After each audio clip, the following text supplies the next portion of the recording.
सबको जय मसीह की। प्रभु यीशु मसीह आप सभी लोगों को बहुतायत की आशीष दे। आप परमेश्वर के वचन, उसकी सामर्थ और उसके आशीषों से भरते जाएं। आइए हम एक वचन को देखते हैं और ये वचन उपवास के से संबंधित है। जैसा कि समय लेंट पीरियड चल रहा है तो ये वचन उपवास से संबंधित है। आइए हम देखते हैं उपवास के से संबंधित इस वचन को। और ये वचन लिया गया है दो जगहों से, एक यशायाह की पुस्तक से, एक मत्ती रचित सुसमाचार से। तो हम यशायाह से देखेंगे। यशायाह की पुस्तक उसका 58 अध्याय उसके 1 पद से लेकर 12 पद तक। यहाँ पर लिखा है, उचित उपवास, गला खोलकर पुकार, कुछ न रख छोड़, नरसिंगे का सा ऊंचा शब्द कर, मेरी प्रजा को उसका अपराध अर्थात याकूब के घराने को उसका पाप जता दे। वे प्रतिदिन मेरे पास आते हैं और मेरी गति जानने की इच्छा रखते हैं, मानो वे धर्मी लोग हैं जिन्होंने अपने परमेश्वर के नियमों को नहीं टाला। वे मुझसे धर्म के नियम पूछते और परमेश्वर के निकट आने से प्रसन्न होते हैं। वे कहते हैं, क्या कारण है कि हमने तो उपवास रखा परंतु तूने इसकी सुधि नहीं ली। हमने दुख उठाया परंतु तूने कुछ ध्यान नहीं दिया। सुनो, उपवास के दिन तुम अपनी ही इच्छा पूरी करते हो और अपने सेवकों से कठिन कामों को कराते हो। सुनो, तुम्हारे उपवास का फल यह होता है कि तुम आपस में लड़ते और झगड़ते और दुष्टता से घूंसे मारते हो। जैसा उपवास तुम आजकल रखते हो उसी से तुम्हारी प्रार्थना ऊपर नहीं सुनाई देंगी। जिस उपवास से मैं प्रसन्न होता हूँ, अर्थात जिसमें मनुष्य स्वयं को दीन करे, क्या तुम इस प्रकार करते हो? क्या सिर को जौं के समान झुकाना, अपने नीचे टाट बिछाना और राख फैलाने ही को तुम उपवास और यहोवा को प्रसन्न करने का दिन कहते हो? जिस उपवास से मैं प्रसन्न होता हूँ वह क्या यह नहीं कि अन्याय से बनाए हुए दासों और अंधेर सरने वालों का जुआ तोड़कर उनको छुड़ा लेना और सब जुओं को टुकड़े टुकड़े कर देना? क्या वह यह नहीं है कि अपनी रोटी भूखों को बांट देना, अनाथ और मारे मारे फिरते हुओं को अपने घर ले आना, किसी को नंगा देखकर वस्त्र पहनाना और अपने जाति भाइयों से अपने को न छिपाना? तब तेरा प्रकाश पाँव फटने के समान चमकेगा और तू शीघ्र चंगा हो जाएगा। तेरा धर्म तेरे आगे आगे चलेगा, यहोवा का तेज तेरे पीछे रक्षा करता चलेगा।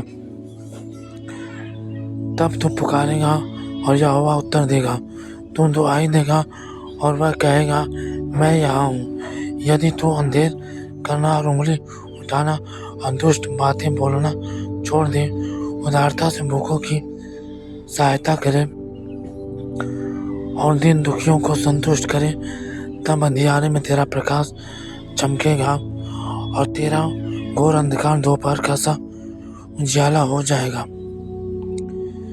यहोवा तुझे लगातार लिए चलेगा और अकाल के समय तुझे तृप्त और तेरी हड्डियों को हरी भरी करेगा और तू सींची हुई बारी और ऐसे सोते के समान होगा जिसका जल कभी नहीं सूखता। तेरे वंश के लोग बहुत काल के उजड़े हुए स्थानों को फिर बसाएंगे। तू पीढ़ी पीढ़ी की पड़ी हुई नींव पर घर उठाएगा। तेरा नाम टूटे हुए बाड़े का सुधारक और पथों को ठीक करने वाला पड़ेगा। आमीन।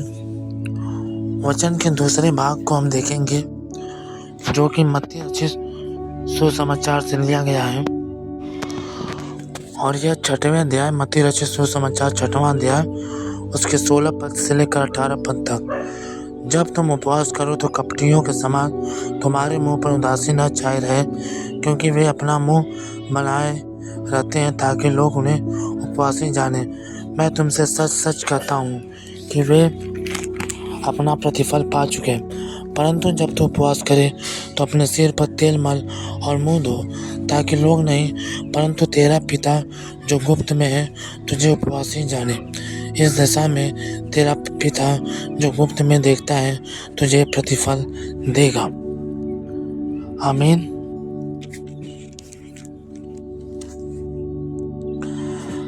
आइए इन वचनों के लिए हम परमेश्वर से दुआ मांगे कि परमेश्वर इस वचन से हम सबको आशीषित करें, इस वचन से भरे और इस वचन के गहरे भेदों को हम पर अपनी आत्मा के द्वारा प्रकट करें।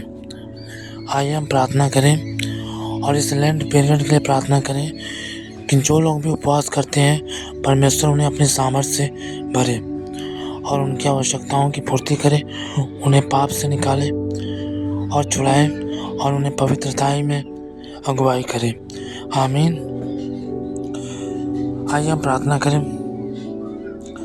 धन्यवाद धन्यवाद धन्यवाद धन्यवाद धन्यवाद सर्वशक्तिमान पिता परमेश्वर प्रभु यीशु मसीह, हम आपके पास आते हैं, हम आपसे प्रार्थना करते हैं, धन्यवाद देते हैं पिताजी आपके प्रेम, आपकी दया, आपकी करुणा के लिए, इस संध्या बेला के लिए मेरे पिताजी, कि जबकि प्रभु जी आपने हमें बुलाया है मेरे परमेश्वर नाम लेकर, तो हम आपके पास हैं मेरे प्रभु जी। ये आप ही का प्रेम है, ये आप ही की दया है और आप ही के द्वारा हम चुने गए हैं मेरे परमेश्वर।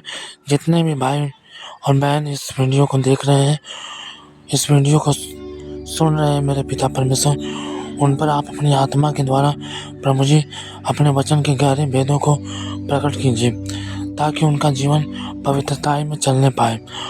और प्रभु जी इस वचन के द्वारा प्रभु जी वो आपके वचन के गहरे अर्थ और भेदों को समझ सके और हर एक पाप से, हर एक गंदगी से मेरे पिता परमेश्वर जो उन्हें आपसे दूर लेकर जाती है आज़ाद हो जाए। पिताजी प्रभु जी आज आपका आत्मा इनके अंदर बल से उतरे मेरे पिता परमेश्वर, और ये प्रभु जी पूरी तरीके से आज़ाद हो जाए। और जो लोग भी प्रभु जी उपवास में है मेरे पिता परमेश्वर, वो उपवास के मतलब को जानने पाए, सीखने पाए कि उपवास में हमें क्या करना है। पिताजी प्रभु जी आज अपनी आत्मा के द्वारा प्रभु जी आप हम सब से बातचीत करें, ताकि प्रभु जी हम उपवास के सही अर्थ को जानने पाए, समझने पाए। यीशु मसीह के नाम में मांगते हैं, आमीन। तो आइए हम वचन को देखते हैं। यशायाह की पुस्तक उसका 58 अध्याय, यहाँ पे लिखा है उचित उपवास। गला खोलकर पुकार, कुछ न रख छोड़, नरसिंगे का सा ऊंचा शब्द कर, मेरी प्रजा को उसका अपराध अर्थात याकूब के घराने को उसका पाप जता दे।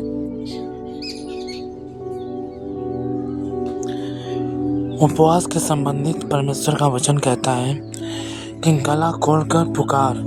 हमें जब उपवास में है, प्रार्थनाओं में है, तो हमें गला खोलकर पुकारना है।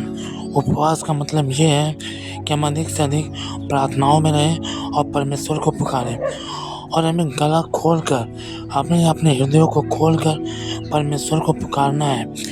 एक एक बातें हमें परमेश्वर को बतानी है कि हम इस पाप में हैं, हम इस तंगदस्ती में हैं, हम इस बदहाली में हैं, हम ऐसी सिचुएशन से गुजर रहे हैं, हमें निकाल, हमें छुड़ा, हम इस बंधनों में हैं, हम नहीं रहना चाहते, हमें ये पाप सताता है, हमारे जीवन में ये कमी है। हमें इन सब बातों के लिए उपवास करना है और परमेश्वर से गला खोल कर ये सारी बातें बतानी है। और उपवास में हमें प्रार्थना ही करनी है अधिक से अधिक, क्योंकि लिखा है गला खोल कर पुकार, कुछ न रख छोड़। सब कुछ हमें बताना है प्रभु को, क्योंकि उपवास की प्रार्थना सामर्थी प्रार्थना होती है। लेकिन कई बार ऐसा भी होता है कि हम उपवास करते हैं लेकिन हमारी प्रार्थना ऊपर नहीं सुनाई देती, परमेश्वर तक नहीं पहुंचती। तो उसका भी कारण हम देखेंगे। और यहाँ पे लिखा है, नरसिंगे का सा ऊंचा शब्द कर मेरी प्रजा को उसका अपराध अर्थात याकूब के घराने को उसका पाप जता दे। हमें परमेश्वर में बढ़ने के लिए उपवास करना है। और ये तब भी होता है जब हम लोगों को धार्मिकता में आकर उनका पाप जताएं कि आप ये गलत जिंदगी जी रहे हैं। लेकिन हमारा जताना दोष लगाने जैसा ना हो, बल्कि एक राइचसनेस हो, एक धार्मिकता का हो, एक केयरनेस का हो, ताकि हम उनकी परवाह करें, वो वहाँ से निकले। परमेश्वर की प्रजा को हम अलर्ट कर दें। जिसे भी गुनाह में देखें हम उसे भी अलर्ट करें। कौन बचे? दूसरों को भी बचाएं। आमीन। वे प्रतिदिन मेरे पास आते हैं और मेरी गति जानने की इच्छा ऐसी रखते हैं मानो वे धर्मी लोग हैं जिन्होंने अपने परमेश्वर के नियमों को नहीं टाला। वे प्रतिदिन मेरे पास आते हैं। बहुत से लोग प्रतिदिन परमेश्वर के पास जाते हैं। हमें उनका पाप जताना है। और वो लोग जो परमेश्वर की गति जानने की इच्छा रखते हैं, गति जानने का मतलब ये है कि वो डेली प्रार्थना करते हैं, डेली उपवास करते हैं, वो बाइबल भी पढ़ते हैं। डेली उपवास नहीं तो उपवास करते हैं, चर्च में जाते हैं और फिर भी परमेश्वर की गति जानने की इच्छा रखते हैं कि परमेश्वर कब मेरे जीवन में काम करेगा, परमेश्वर कितनी जल्दी मुझे आशीष देगा। गति जानने की इच्छा रखने का मतलब यही है कि वो चाहते हैं कि मेरे जीवन में तुरंत काम हो, लेकिन उनके जीवन में पाप रहता है जिसके कारण उनके जीवन में डिले होता है। परमेश्वर की गति उनके जीवन में स्लो हो जाती है। वो परमेश्वर को कार्य करने का मौका ही नहीं देते और परमेश्वर उनके जीवन में बहुत ही स्लो गति से कार्य करता है। क्यों? क्योंकि वे उपवास करते हैं, प्रार्थना करते हैं, चर्च जाते हैं, बाइबल पढ़ते हैं, लेकिन अपने पापों से बाहर नहीं निकलते। यहाँ पे लिखा मानो वे धर्मी लोग हैं। वे गति जानने की इच्छा रखते हैं कि परमेश्वर उनके जीवन में बड़ी आशीष देगा और वो ऐसे प्रभु की इच्छा और गति जानने की इच्छा रखते हैं कि मानो वे धर्मी हैं, वे प्रभु के नियमों को मानते हैं, वे पवित्रताएं में चलते हैं, जबकि उनका पाप उनके जीवन में बना रहता है। तो यदि हम परमेश्वर की गति जानने की इच्छा रखते हैं कि परमेश्वर हमारे जीवन में महान आशीषों को दे, हमारे जीवन में देरी न करे, तो अभी भी समय है। हम उपवास के साथ परमेश्वर के पास आएं, गला खोलकर एक एक गुनाहों को बताएं, पाक रूह से मदद मांगें। वो हमें निकालेगा, वो हमें बनाएगा, वो हमें पवित्र करेगा और हम परमेश्वर की आशीषों को अपने जीवन में आता हुआ देखेंगे। आमीन। हम उसकी गति को देख सकते हैं कि परमेश्वर किस गति से हमारे जीवन में कार्य कर रहा है और डिले हमारे जीवन का हिस्सा नहीं होगा। आमीन।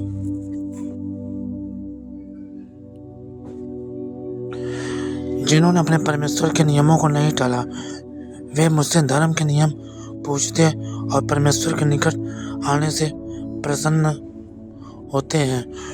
वे मानवीय धर्मी लोग हैं जिन्होंने अपने परमेश्वर को नियमों को नहीं टाला। जो लोग पाप में होते हैं वो भी परमेश्वर के सामने जाते हैं, ऐसे जाते हैं कि मानो वे धर्मी लोग हैं। वे परमेश्वर के नियमों को मानते हैं, कभी नहीं टालते और वे उसके पास आने से प्रसन्न होते हैं और धर्म के नियम पूछते हैं। लोगों से धर्म की चर्चा करते हैं, जबकि वो खुद ध्यान नहीं देते कि उनका पाप उनके जीवन में बना है और इसी वजह से परमेश्वर उनके जीवन में कार्य नहीं कर पाता। तो हमें पवित्रता में चलना है, तब जाकर हमें परमेश्वर की गति हम जान सकते हैं। वे कहते हैं, क्या कारण है कि हमने तो उपवास रखा परंतु तूने इसकी सुधि नहीं ली। हमने दुख उठाया परंतु तूने कुछ ध्यान नहीं दिया। सुनो, उपवास के दिन तुम अपनी ही इच्छा पूरी करते हो। वे कहते हैं, क्या कारण है कि हमने तो उपवास रखा परंतु तूने इसकी सुधि नहीं ली। वे परमेश्वर से कहते हैं कि हम उपवास रखते हैं परंतु तू हमें प्रतिफल क्यों नहीं देता। हम दुख उठाते हैं, हम अपने शरीर पर को कष्ट देते हैं परंतु तू फिर भी नहीं सुनता। वे परमेश्वर से ऐसे कहते हैं, वे परमेश्वर से शिकायतें करते हैं, जबकि वो नहीं देखते उनके जीवन में पाप है। वे अपने पापों के लिए पश्चाताप करें, वो वहाँ से निकलें, पाक रूह से मदद मांगे ताकि वो पवित्रता में चल सके और उनकी प्रार्थनाएं स्वर्ग में सुनाई दें। आमीन। सुनो, उपवास के दिन तुम अपनी इच्छा पूरी करते हो, अपने सेवकों से कठिन काम कराते हो और वे उपवास के दिन भी दूसरों से कठिन काम कराते हैं और अपनी इच्छा पूरी करते हैं। तो हमें अपने लोगों के साथ, अपने असिस्टेंट लोगों के साथ अपने जैसा व्यवहार करना है। हमें उन्हें कठिन परिश्रम नहीं करवाना है, जिससे हमारा उपवास परमेश्वर के निकट सच्चा उपवास ठहरे। हमें किसी के ऊपर बोझ नहीं लादना है, किसी के ऊपर भार नहीं लादना है।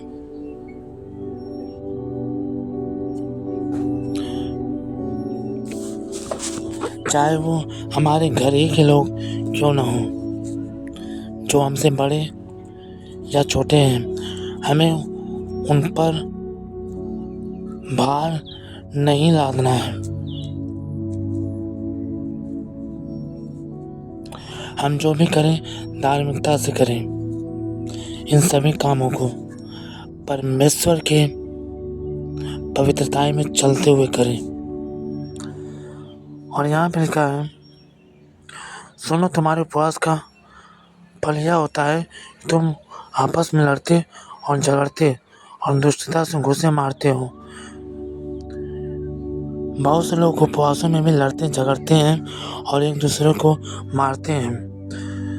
जैसा उपवास तुम आज कल रखते हो, उसी से तुम्हारी प्रार्थना ऊपर नहीं सुनाई देंगी।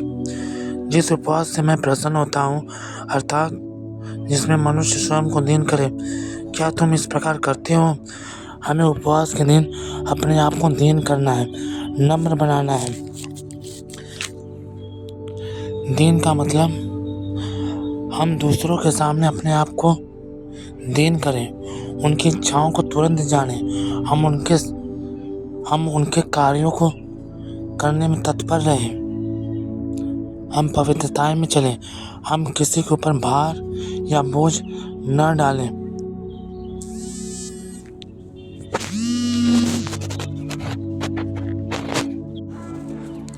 हमें दीन बनना है, हमें नम्र बनना है। उपवास के दिनों में किसी से झगड़ा नहीं करना है, किसी के जीवन में ठोकर का कारण नहीं बनना है, किसी से लड़ाई झगड़ा या अपने मन में भी गलत विचारों को नहीं रखना है। हमें पवित्रता में चलना है, पाक रूह से मदद मांगनी, इन सब कार्यों से बचने के लिए और पवित्रता में आगे बढ़ने के लिए। और वो हमें सामर्थ देगा, वो हमें बल देगा उपवास में, और हम इन सब बातों से निकलेंगे और हमारी प्रार्थनाएं ऊपर सुनाई देंगी। आमीन।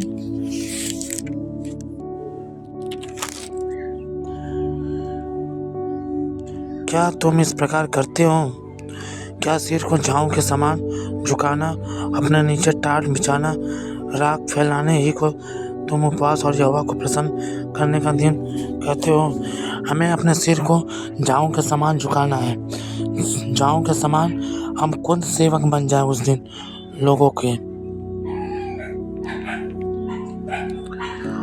और अपने नीचे टाट बिछाने का मतलब हम प्रार्थनाओं में रहें, और राख फैलाने का मतलब हम सच्चा पश्चाताप करें, हम गुनाहों की माफ़ी मांगें। और सच्चा पश्चाताप ये होता है कि हम उन गुनाहों से भी निकलें। और यहोवा को प्रसन्न करने का दिन कहते हो, लेकिन अगर हम ये सब बातें करते हुए भी जानबूझकर प्राप्त करते हैं तो ये सच्चा उपवास नहीं है, और इससे परमेश्वर प्रसन्न नहीं होता है। और 6वें पद में लिखा, जिस उपवास में प्रसन्न होता हूँ वह क्या यह नहीं कि अन्याय से बनाए हुए दासों और अंधे सहने वालों का जुआ तोड़कर उनको छुड़ा लेना। अगर कोई अन्याय में है, अगर कोई अंधे सह रहा है तो हमें उनको भी छुड़ा लेना है, हमें उनकी भी सहायता करनी है। जो लोग अन्याय से दबे हुए हैं, हमें उनके साथ खड़े रहना है ताकि उन्हें न्याय मिल सके। हमें उनके लिए परमेश्वर से प्रार्थना करनी है ताकि परमेश्वर उन्हें अन्याय से बचाए। हमें इन सब बातों के लिए प्रभु से प्रार्थना करनी है, और सब जो टुकड़े टुकड़े कर देना, और हम उनके बंधनों के लिए भी प्रार्थना करें ताकि उनके ऊपर जो अन्याय का भार है और जो पापों में वो जकड़े हुए हैं उनसे भी वो बाहर आए। हम खुद भी बाहर निकलें और हम दूसरों के पापों को भी जताएं और उनके लिए भी प्रार्थना और उपवास करें, उनकी बीमारियों के लिए, उनकी हीलिंग के लिए, उनके जीवन की परिस्थितियों के लिए। ऐसा उपवास हम करें, हम दूसरों के लिए भी करें, हम अपने लिए भी करें। आमीन। क्या वह यह नहीं कि अपनी रोटी भूखों को बांट देना, और हम जो कि उपवास के दिन कुछ नहीं खाते हैं, हमें उस दिन ये भी करना है कि हम अपनी रोटी, अपने हिस्से की रोटी भूखों को बांट दें। अगर ज़रूरत पड़े, अगर हमारे आसपास पड़ोस में कोई भूखे हैं तो हम, और हमें ये पता है, तो हम अपनी रोटी उनको दे दें, हम उनका पेट भरें, ताकि इन सब उपवास करने वालों से परमेश्वर प्रसन्न रहे। आमीन। हमें उस दिन, हमें बेशक दूसरों के साथ अपनी खुशियों को बांट देना है, दूसरों के लिए कुछ करना है। हमारे आसपास मोहल्ले शहर में बहुत से ऐसे लोग होंगे, हमें ऐसा उपवास करना है कि हमें दूसरों तक भोजन पहुंचाना है। आमीन। अनाथ और मारे फिरते वो को अपने घर ले आना, किसी को नंगा देखकर वस्त्र पहनाना।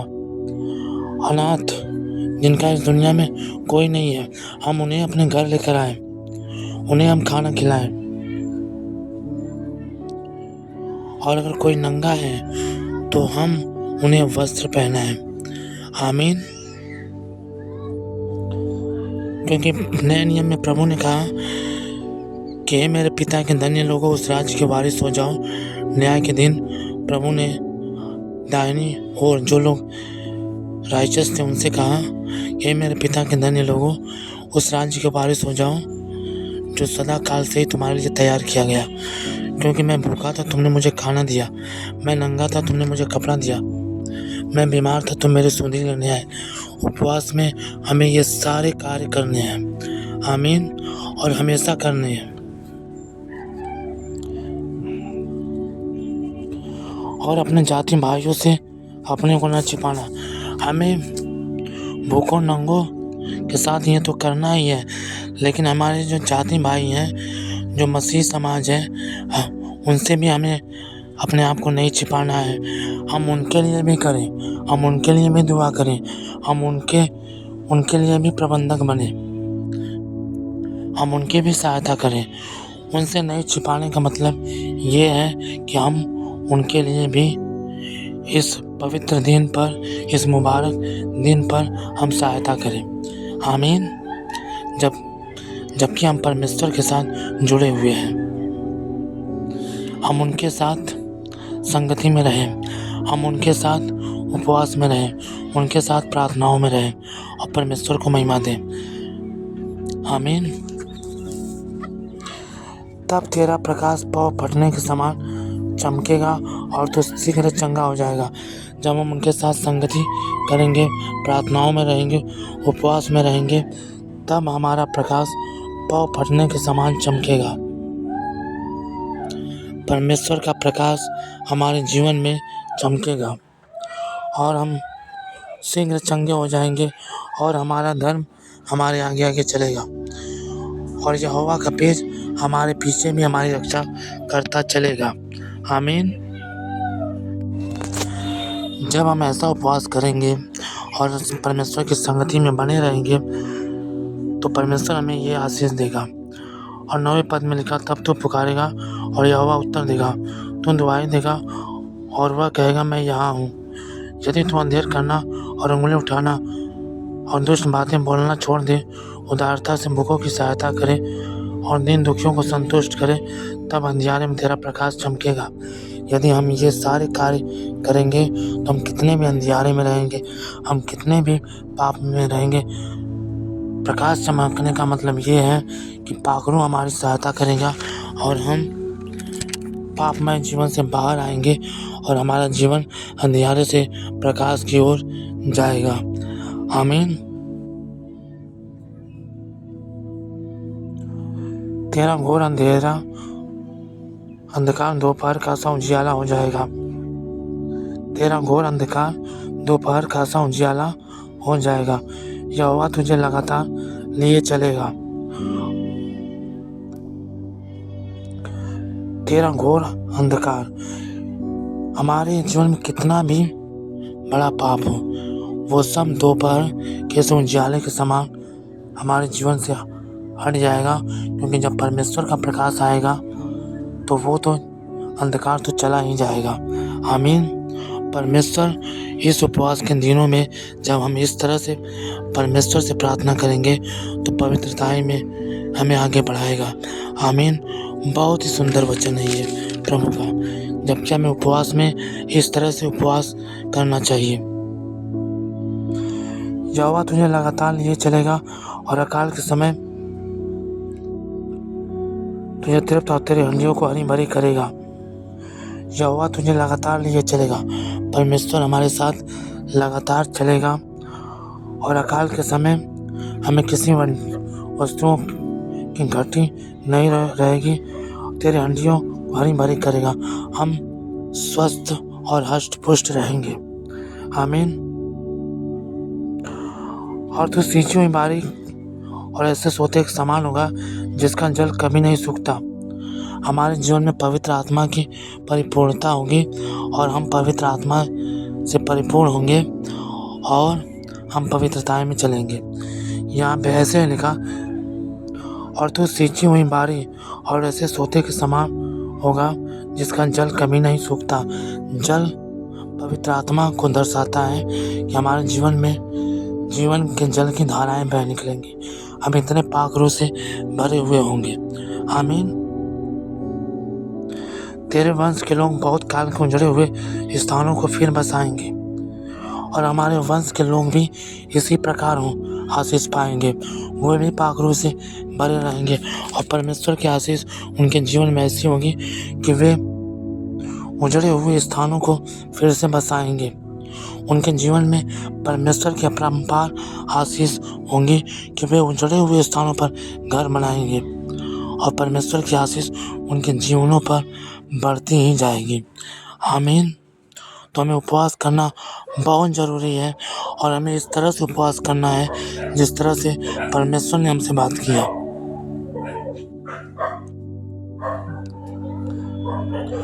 तो पीढ़ी की पड़ी पड़ी नींव पर घर उठाएगा। जो कार्य हमारी पीढ़ी से नहीं हुआ, जो कार्य रह गया, हम उन कार्यों को भी करने पाएंगे। आमीन। तभी तो लिखा, तो पीढ़ी की पड़ी हुई नींव, यानी कि जो हुआ ही नहीं था हम उस पर भी घर बनाएंगे। परमेश्वर हमारे जीवन में इस तरह हमें आशीष और बरकत देगा। तेरा नाम टूटे हुए बाड़े का सुधारक और पथों को ठीक करने वाला पड़ेगा। और हमारा नाम टूटे हुए बाड़े का सुधारक और रास्तों को ठीक करने वाला पड़ेगा। आमीन। टूटे हुए बाड़े का सुधारक का मतलब ये है कि हम घरों को बनाने वाले ठहरेंगे और रास्तों को ठीक करने वाले बनेंगे। हम अपने रास्तों को भी ठीक करेंगे और जो लोग बुराई में चलते हैं उनके रास्तों को भी ठीक करेंगे, यानी कि हमारी पहचान सच्चे लोगों में होगी। आमीन। आइए वचन के दूसरे भाग को देखते हैं, जो कि मत्ती रचित सुसमाचार से लिया गया है कि हमें किस तरह से उपवास करना है।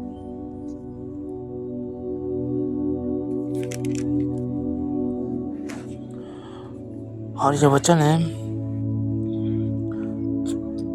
मत्ती रचित सुसमाचार उसका 6वां अध्याय 16 पद से 18 पद तक। जब तुम उपवास करो तो कपटियों के समान तुम्हारे मुंह पर उदासी छाई न रहे। हमें कपटियों के समान उपवास नहीं करना है कि हम लोग उपवासी जाने। हमें इस तरह से अपनी स्थिति बना लें कि हम उदास रहें और लोग हमें उपवासी जाने। अगर लोग हमें उपवासी जानते हैं तो एक कपटियों का सा उपवास है। हमें अपने आप को उपवास के दिनों में बचाना है ताकि कोई भी ना जाने कि हमने उपवास रखा है। आमीन। क्योंकि वे अपना मुंह बनाए रहते हैं ताकि लोग उन्हें उपवासी जाने। मैं तुमसे कहता हूँ कि वे अपना प्रतिफल पा चुके हैं। और जो लोग इस तरह से उपवास करते हैं उन्हें यहीं पे उनका प्रतिफल मिल जाता है कि लोग उनकी इज्जत करते हैं। वे इसीलिए अपने आप को उपवासी दिखाते हैं कि लोग उनकी इज्जत करें। और बाइबल कहती है कि ये लोग अपना प्रतिफल पा चुके हैं, इन्हें फिर प्रतिफल स्वर्ग में नहीं मिलेगा। और यहाँ पे लिखा, परंतु जब तो उपवास करे तो अपने सिर पर तेल मल। सिर पर तेल मलने का मतलब ये है, सिर पर तेल मलना। तेल अभिषेक को दर्शाता है। लिखा है पुराने नियम में, यह वह तेल है जो हारून के सर पर डाला गया और उसकी दाढ़ियों से बाहर निकला। हमें पवित्र आत्मा के अभिषेक में बढ़ना है। तेल पवित्र आत्मा को भी दर्शाता है। तो हमें अपने सिर पर तेल मलने का मतलब ये है कि हम परमेश्वर से प्रार्थनाओं में रहें, पवित्रताएं में रहें। जैसे प्रभु चाहता है वैसे उपवास करें, तब परमेश्वर का आत्मा हमारे सर के बाल से लेकर पैर के तलवे तक हमें भरे और हम उसके अभिषेक में उसकी आग से परिपूर्ण हो जाए। आमीन। और मुंह धो। हाँ, हमें तेल भी लगाना है। हम अपने सिर पर, इसका तात्पर्य ये भी है कि हम सिर पर तेल भी लगाएं और हमें मुंह भी धोना है ताकि लोग हमें उपवासी ना जाने। जब ऐसा उपवास हम करेंगे तो इस उपवास का प्रतिफल हमें परमेश्वर की ओर से मिलेगा। और वो सारी आशीषें जिसका वायदा परमेश्वर ने करने को दिया है कि हम पीढ़ी से पीढ़ी बचे हुए स्थानों पर घर बनाएंगे, वो भी हम करने पाएंगे। हम सब कुछ करने पाएंगे। हमारा प्रकाश दोपहर की नाई उजाला हो जाएगा। ये सारी आशीष हमें मिलेंगी। और यहाँ पे लिखा है, ताकि लोग नहीं परंतु तेरा पिता जो गुप्त में है तुझे उपवासी जाने। हमें लोग उपवासी ना जाने, परंतु हम अपने आप को छिपाए रखें। हम दुआओं में रहें, प्रार्थनाओं में रहें, संगतियों में रहें, ताकि हमारा परमेश्वर पिता हमें उपवासी जाने। इस दशा में तेरा पिता जो गुप्त में है, मैं देखता है तुझे प्रतिफल देगा और वो हमें प्रतिफल देगा। आमीन। तो परमेश्वर इस वचन के द्वारा आप सभी लोगों को बहुतायत की आशीष दें। और परमेश्वर ने इस उपवास से संबंधित जो भी बातें हमें अपनी आत्मा के द्वारा बताई हैं, उन सभी पर हम गौर करें और हम प्रार्थनाओं में प्रभु के साथ बने रहें और हम उसके वचन में बढ़ते जाएं। परमेश्वर का हाथ आप सभी के लोगों के ऊपर बना रहे और आप उसके वचन और उसकी हुजूरी में बढ़ते जाएं। यदि इस वचन के द्वारा आपको आशीष मिली है तो इस वीडियो को ज़्यादा से ज़्यादा लोगों तक शेयर करें और आमीन लिखें। सबको जय मसीह की।